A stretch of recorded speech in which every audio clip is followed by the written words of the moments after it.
Welcome to the Hair of the Dog podcast. I'm Nicole Begley, and today we are talking with pet photographer Courtney Bryson about how she found success in a town of 800 people. Stay tuned.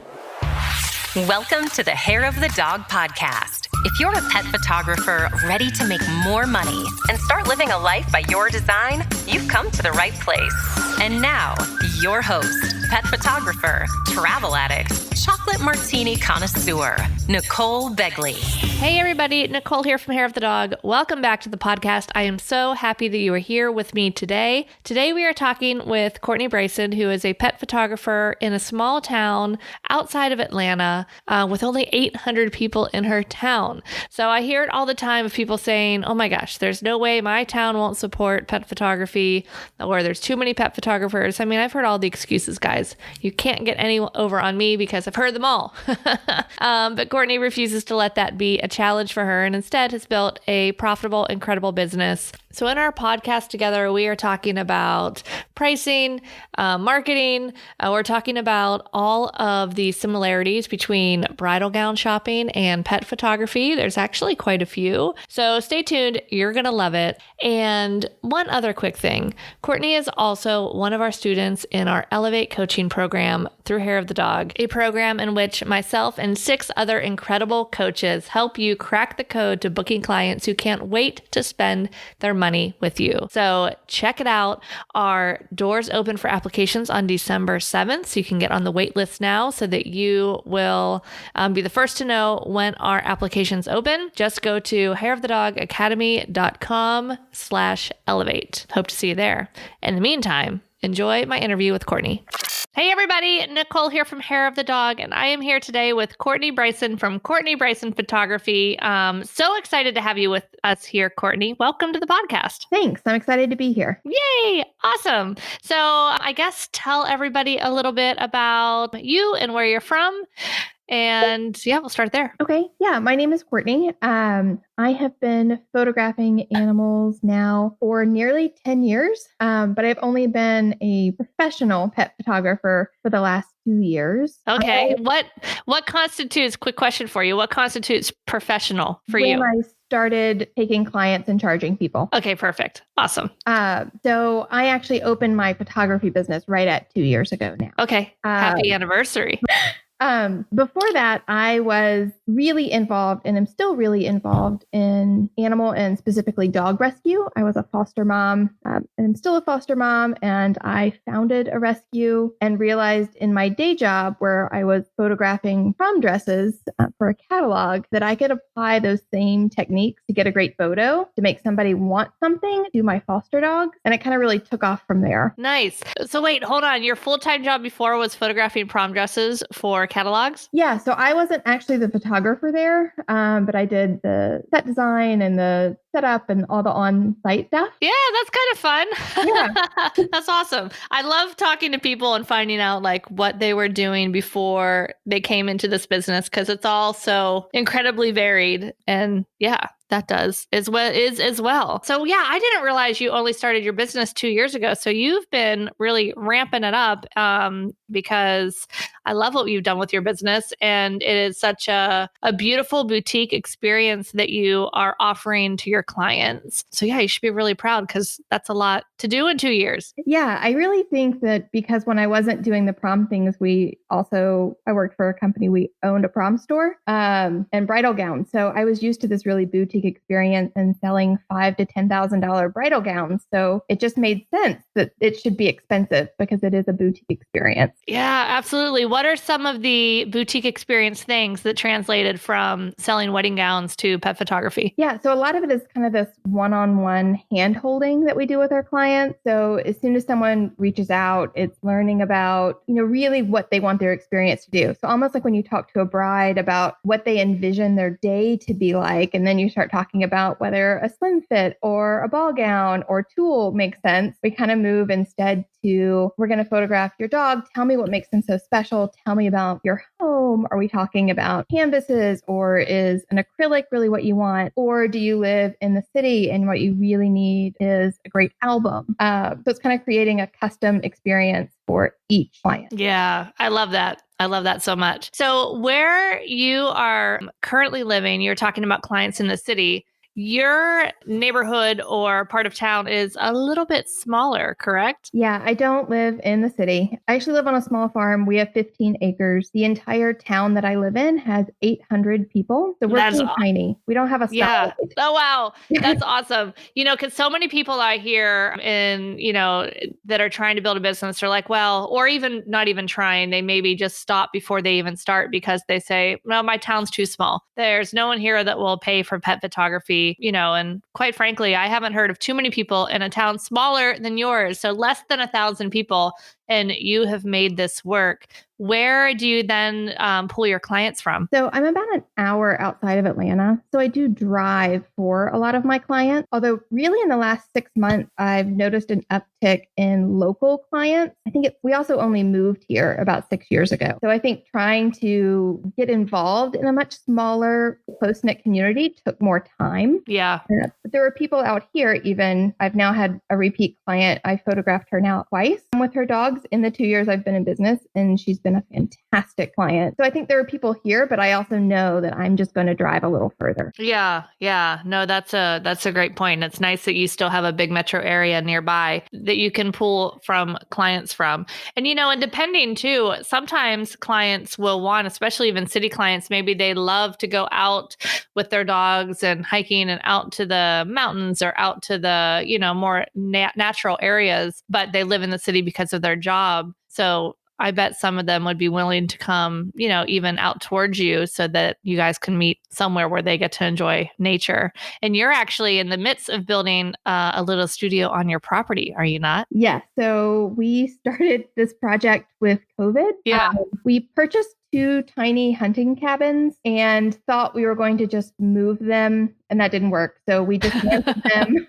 Now we built them as 1 instead of 2, but tile finished yesterday. Painting happens this week. And then I'll get to move in. Oh my goodness, that's so exciting. We've been following along. So Courtney's in our Elevate program. So she's been sharing all of her pictures of her studio as it's been being built. And I've got to admit, I'm a little jealous of your beautiful space. Part of me has always thought like, man, I would love to have a studio space. But at this point, with my commitments with my family and my kids and all the hair of the dog stuff, I'm like, I wouldn't have time to actually use it. Man, building something right there on your property. Oh, that is the dream for me. Yeah. Well, it's totally been a DIY project. So it's me, my wife, and my father-in-law.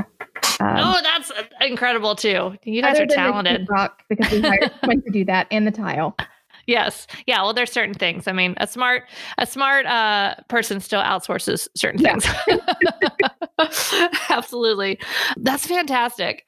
I can't wait to see it all finished, and you're going to absolutely love it, especially, in that Georgia summer heat. Are you going to, I guess the summertime might be a little bit more busy for you, but you can also do like Christmas mini sessions there. Gosh, the possibilities are endless. Yeah. So I'm doing my Christmas minis for this year starting Thursday, and I'm really looking forward to next year when I don't have to pack everything up and I can just host them here. Yeah. Oh my gosh. That'll be so much easier. That's fantastic. And then of course too, for those of you guys with your own studio space, or maybe you're lucky enough to have studio space on your property like Courtney, a lot of times we do these holiday minis with a charitable component or another business, and you can definitely still partner with them in that way, but it's just held at your location instead of theirs. So, don't let that stop you guys either from planning those types of things. Yeah. Super exciting. So Courtney, let's circle back a little bit to your charitable work and your foster dogs, and maybe dive a little bit more into how that influenced your business. Yeah. So really dog rescue and fostering dogs has kind of changed the entire course of my life. We adopted a deaf Boston Terrier 10 years ago and were introduced to this entire rescue community. And we decided the guy that came out and did my home visit, when he came out, he was like, I have 15 dogs at my house. Why are you driving all the way to Tennessee to adopt? It's like, well, I didn't know you were here. And so, I have a business and marketing background. So I was like, well, we can help people know about this. And it just kind of spiraled out of control from there. So we went from fostering a dog to buying acreage further out from where we lived. We used to live just outside of Atlanta. So to buying acreage, we built a shelter on our property that's an emergency shelter for hoarding cases. Oh, wow. That's awesome. And then kind of as things kept going, I realized that I could shift this marketing idea that I had not only to letting people know that rescue existed, especially breed-specific rescue, because I think that gets lost sometimes, to photographing our foster dogs really well. And then you started to see this uptick in adoption. So I started photographing other foster dogs. And then I started having people ask me about photographing their own dogs. And that's kind of how I got started in photographing dogs. And then two, the entire reason I kind of built my business or found this passion that I really love is because of dog rescue. So it's super important to me now to continue to give back. So I continue to photograph foster dogs. I photograph all the cats and dogs for my county's Humane Society for their adoption photos. And then I do a lot of charitable donations and events centered around how I can give back as a photographer. That's fantastic. And,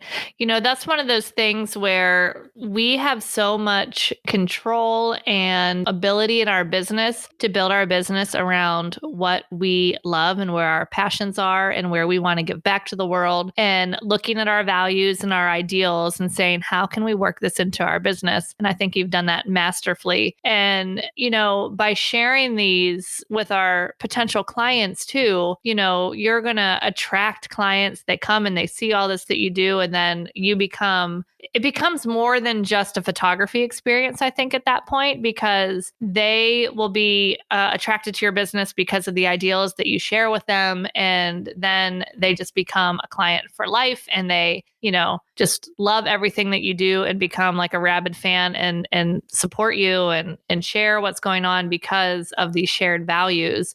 So I encourage all of you guys to figure out, what is it that's important to you? It can be something as related to pet photography as rescue work, or something as unrelated directly to pet photography as, environmental issues, or, really just about anything out there that you can build your business around sustainable products and things like that. So it's just, it's so fun to see that. And I think that's something that we can really use to elevate our brand from, to stand apart from all of the other businesses in our market. Yeah. And I can say that of all of the clients that I've had so far, all of my most ideal clients have been people that I connected to through the rescue work. And not necessarily just because, they adopted a foster dog that I had, but it's kind of all of these connections. I kind of struggle with making connections. I'm an introvert. I don't go out and meet people and become their friends really quickly. It's just hard for me. Yeah. I think that's super common in the pet photography world.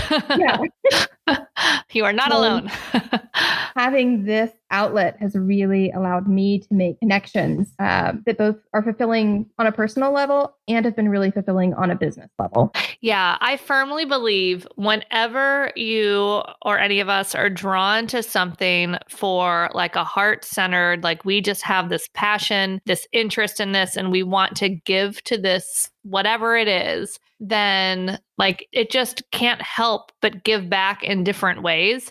And truly, like you shouldn't go off and say, hey, I'm going to partner with all these rescues if that's not something that is truly what you're drawn to and what you feel passionate about, because I feel like that energy behind it really has to be there. And then you see these rewards, which again, don't necessarily turn out from, the charity or the foster or rescue group marketed my stuff and I got paying clients, but it becomes more of the followers of that rescue get to know you, and then they see what happened. And it's just like this magical process where it kind of indirectly happens. And yeah, it's such a great thing, but you have to, I think, get into it with that passion first, to really reap the most benefits out of it. Yeah. Yeah. Yeah. That's awesome. I love it. But, the good news is there's so many different things that we can all give back, because the world needs lots of us to give back to so many different places and organizations. So definitely all of you guys, I encourage you to look for ways that you can, partner with charities, give back to different things going on in your area, because really the benefits are so much more. That's fantastic. I love how that really just shaped your whole business, Courtney, and has brought so many great clients to you. Question about your business. I know that you focus very much on beautiful wall art, and you have one of the most beautiful pet photography websites that I have seen. And I absolutely love it because you do what a lot of pet photographers neglect to do, which is keep the conversation focused on the end product and not just have a website full of pretty pictures, because it's easy for us to be like, oh, look, I have dog pictures everywhere. But your whole website just speaks to the experience. It speaks to the value, and it speaks to what that final product is going to be from the session. So have you always, when you first started, did you start off selling products, or did you start off, as many of us do, kind of with some digital files and not really sure what you were selling, new photographer life? I started with products. Yeah. I think I'd always sold products. So it just seemed easy. Yeah, that's a good point. But I didn't start with the products that I have now. I think in the very beginning, I had a canvas and matted prints, and they were never super cheap. I think in the beginning I would do but I would sell a single 5x7 matted print for $100, and that might be all I would make on the session. Right. So I've definitely learned a lot, and a lot of that is through the Hair of the Dog Academy, how to structure my pricing so that I leave happy making the sale that I want to make and feeling like my time was valued, and my client leaves happy taking home what we've talked about this whole time that we're planning their session. Yes. Yeah. So one of the things I love is looking at our price lists as how we structure it really is an art, because, a lot of people think that by selling products and creating this price list in a certain way that's going to encourage our clients to spend what we want them to spend or buy certain things, that we're somehow taking advantage of our clients, or that it's going to be really slimy or car salesman-y. Sorry to any car salesmen out there, that we're making them do things that they don't want to do. But that's really not the case. I have found, and I think you have found too, that by offering what we do, we are providing an incredible service for them to get this beautiful artwork that they can't get on their own. They can't go to Costco. They can get a canvas, but it's not what we are creating for them, and it's custom designed and in the right sizes and all of those things. And the service that we're giving them, is just incomparable to what they would be doing on their own. So, if anyone's out there struggling with this idea that I can't, change my price list to encourage people to do what I want them to do that is, most beneficial for my business, it's also beneficial for them, because, you look at something you wanted to purchase in the past, and, maybe you were really, really excited for it and you couldn't wait to spend your money on it. And that's what our clients feel like. They are so excited to do these things,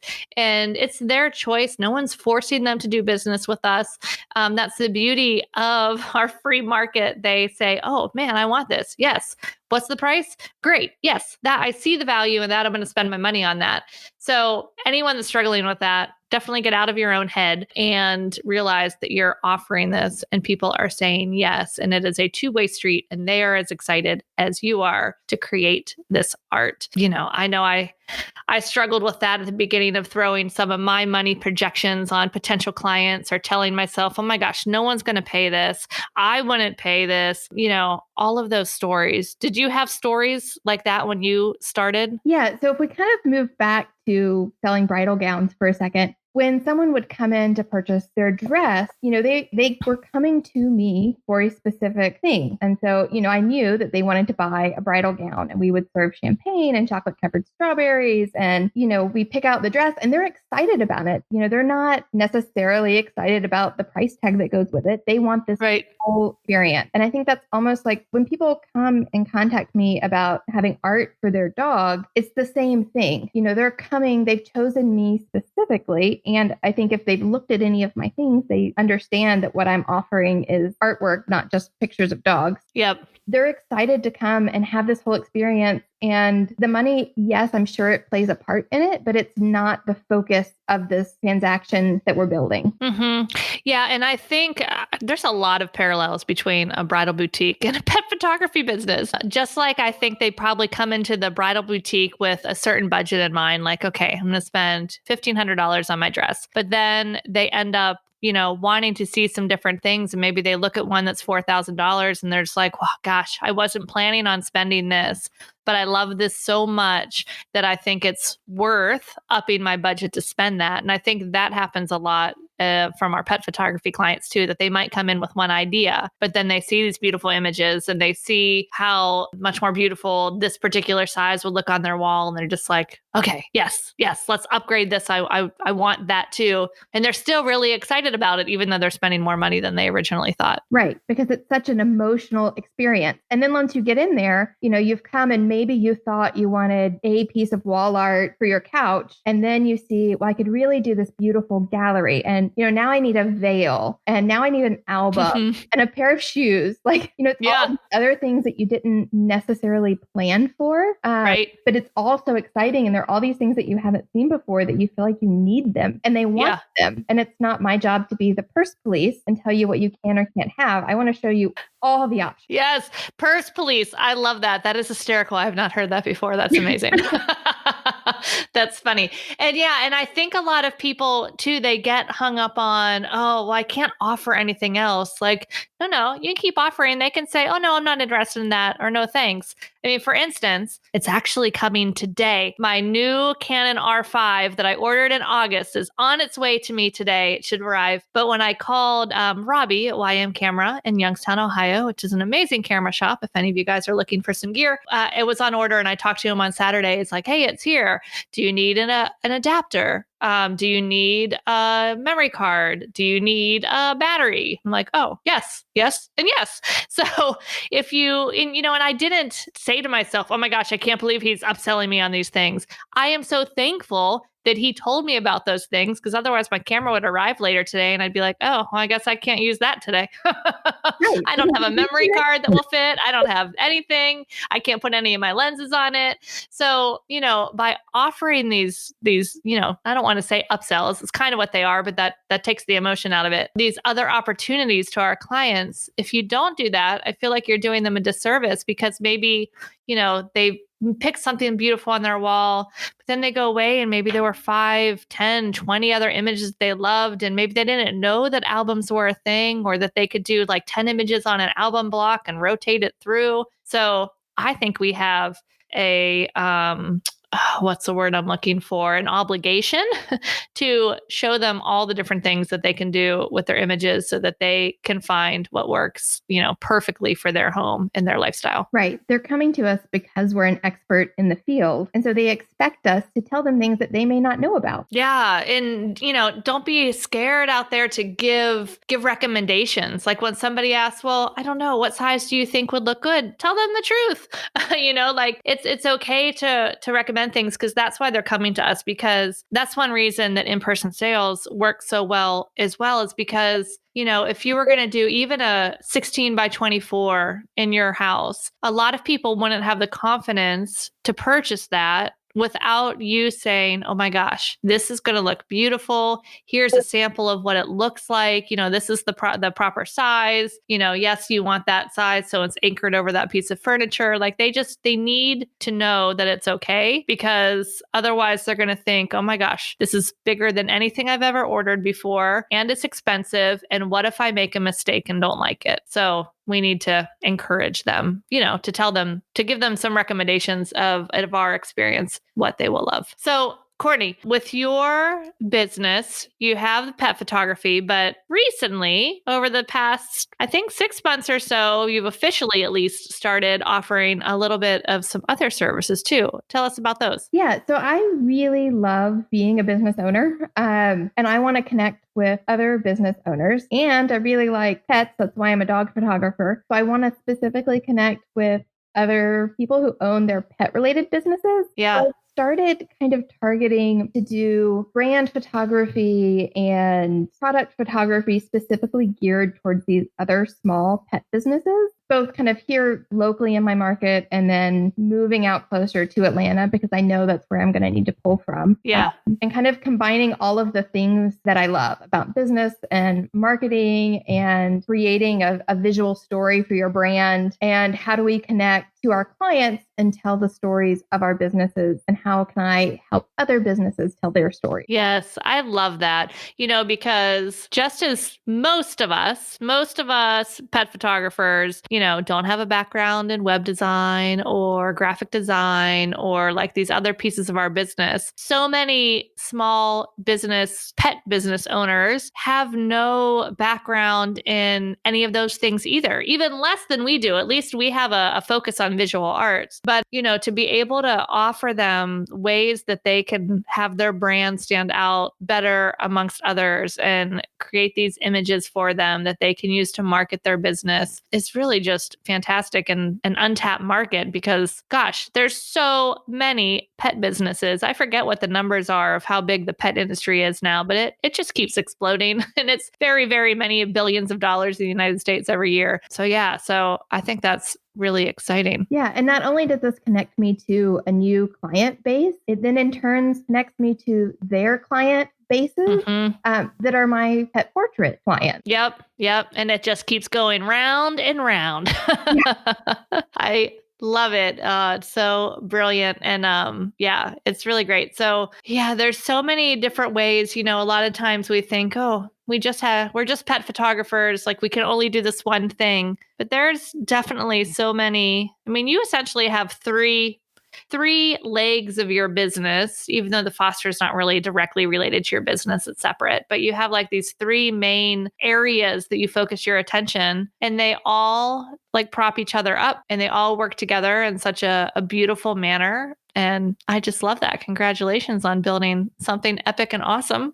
Thanks. Yeah, I think where a lot of people kind of fall short is that we focus on one avenue to market to clients, whether it's just posting on social media or maybe just doing rescue things or whatever the item is. And we miss that all of the pieces have to be going at the same time to kind of support each other and keep the wheel turning. Yeah, for sure. I always like to say too that a lot of people are looking for like this one little magical marketing solution, like just do this and you can do this one strategy and it'll fill your calendar, but that really doesn't exist, I don't think. And, it's just a culmination of all of these different things that build together and, create awareness in your market and create urgency and then finally get clients coming into the door. And there's, not this one magical thing.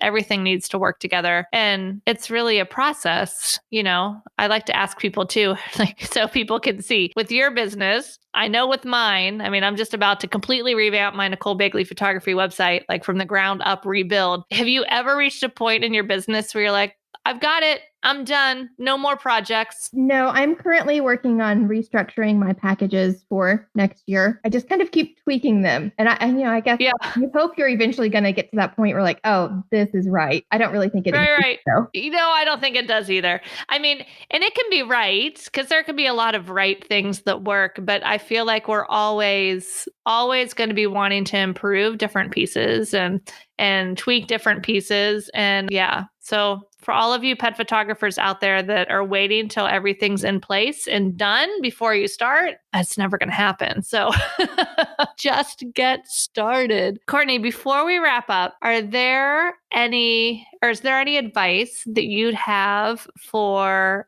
pet photographers getting started in this journey or even ones that have been in for a while? I think if you're just getting started, the biggest piece is just to keep doing it. So when I first started, even before I had clients that I considered myself booked, I just set, I'm going to photograph a dog every week. So sometimes it was a paid client and sometimes it was a shelter dog and sometimes it was just my dog in the yard. But every week I was going to work on this. And I think that really helped me grow so much. Yes.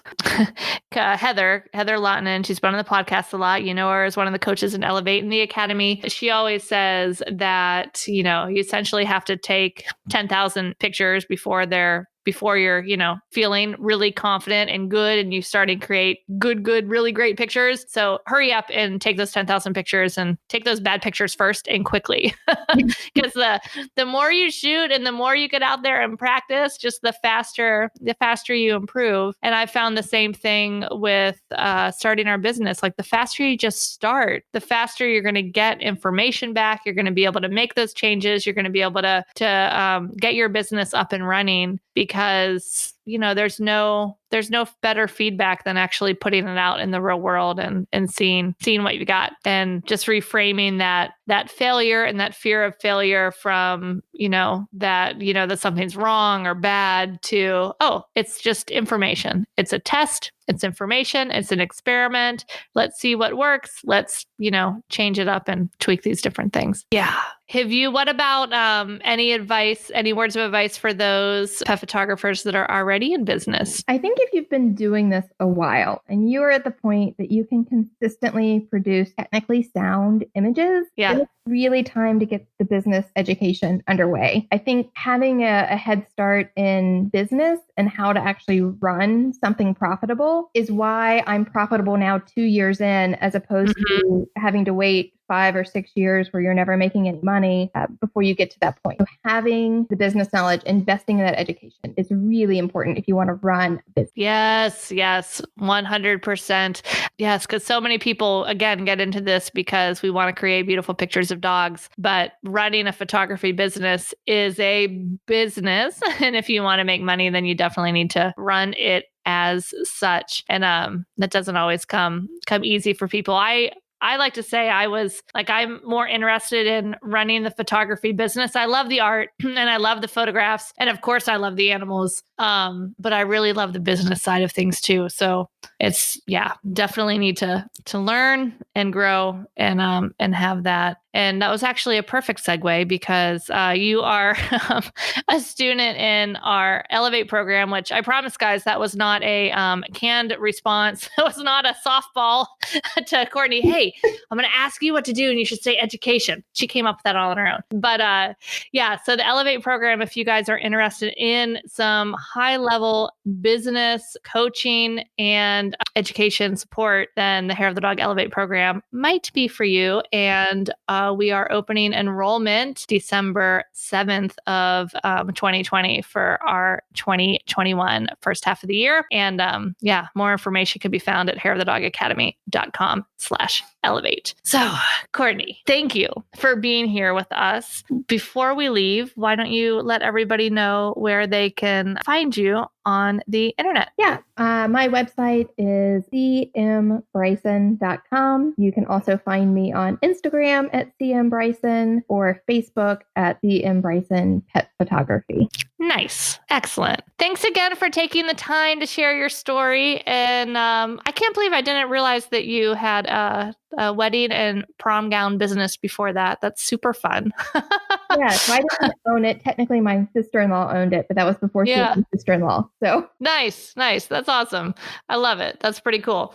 Yeah, thanks again for sharing your story with us. I know our listeners found some great value in there. And if you guys did find value, definitely reach out to Courtney and tell her thank you. And from me and the Hair of the Dog team, Courtney, thank you so much for spending the time with us. And I will talk to you soon. Thanks for having me. Thanks, of course. See you guys all next week. Thanks for listening to this episode of Hair of the Dog podcast. If you enjoyed this show, please take a minute to leave a review. And while you're there, don't forget to subscribe so you don't miss our upcoming episodes. One last thing, if you are ready to dive into more resources, head over to our website at www.hairofthedogacademy.com. Thanks for being a part of this pet photography community.